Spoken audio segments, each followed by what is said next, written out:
that every doctor was a firm. That was the word that was used. And there were 300,000 firms, and we were all independent. Group practice was not the norm. Corporate practice was unheard of. It was considered unethical to sell your services, to your clinical services, to a corporation. We looked down on company doctors of all sorts. We thought they were inferior, untrustworthy. The railroad doctors were criticized by mainstream, and so medicine was accused of being, unmodern. Not only family physicians were unmodern, but all of medicine was unmodern. There was distributive inequity of medical services. I think you can immediately see that none of these problems I'm mentioning have been solved. With whatever that's happened, disparity. I'm going to prop myself here a little bit with this chair. So out of that came a series of reports that changed my life and a lot of other people's lives, of things. I was not particularly politically involved. I was active in practice in Wichita. I'd been there for 12 years, 1955. I was doing general practice, traditional general practice. Maybe more than I should have been, but I was doing that. And a report came out called the Millis Report, 1966. There were 3 reports that had been in the process of development that were published within 100 days in 1966 in the fall. The Millis Report was a commission on graduate medical education that recommended abolition of the internship and incorporating the freestanding internships and incorporating the first postgraduate year into a residency training program. The Millis Report also introduced the concept of a personal physician, which was not exactly representative of the general practitioner of the day, although we took some advantage of that. But they talked about the personal physician being the quarterback, being the captain of the ship, that everyone should have access to a personal physician. And they also said some about primary physician. It wasn't clear just what this new doctor that was being called for in the Millis Commission report would be called, but this doctor should be interested in comprehensive care, in generalism, and should be easily accessible to the public and should be generally distributed according to the population.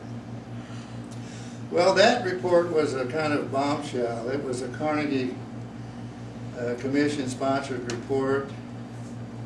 John Millis, who was a PhD at Case Western Reserve, was the chairman.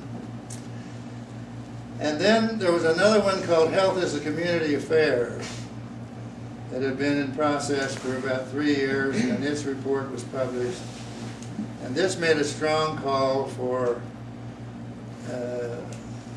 access to medical care of a family physician. And the third one was a report from the AMA and the Academy that was called Education for Family Practice, the Willard Report. And that was the report that outlined a program much like what I think you were involved in. And when I read that report, it was sort of like a light going on. And I used my opportunities to get a residency started at Wesley. It was interesting that the trade-off that I made at Wesley, I was very much involved in the Wesley staff. I've been elected to the executive committee and so forth and so on. But the critical need at Wesley was coverage for the emergency room. There were no ER corporations. So we formed the first ER corporation, a group of 28 doctors on the staff who agreed to work 12 hours a month, minimum, in the emergency room for $10 an hour. Actually, we started at $8 an hour.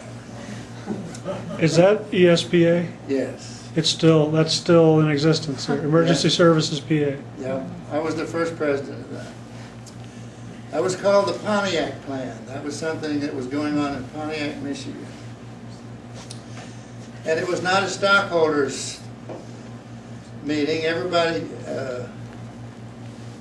was considered to have one share of stock, all the participants. We had no non-practicing participants. We didn't have, everybody who agreed to do this agreed to work in the ER, so we didn't have any non-working members.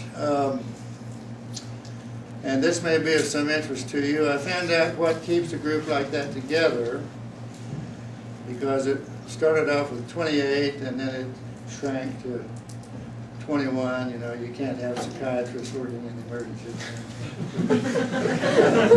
At least not, you shouldn't have psychiatrists working in the emergency room.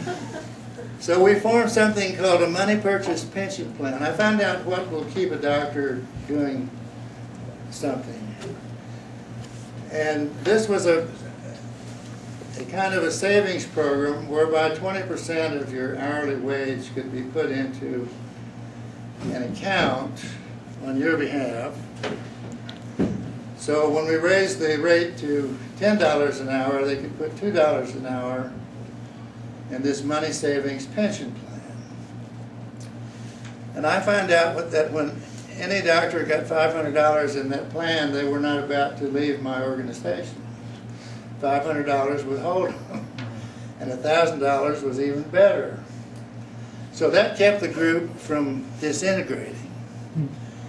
And then when we finally got some residents, and we could let them moonlight for pay in the ER. But you know, I'm old enough to remember when there were no emergency physicians. Every doctor saw his own patients. And it was a big discussion about whether the people who didn't have a doctor could be siphoned off into the training program. That was debated long and hard at Wesley. A lot of the doctors didn't want to see their patients in the ER, but they weren't sure that they wanted somebody else to see them either.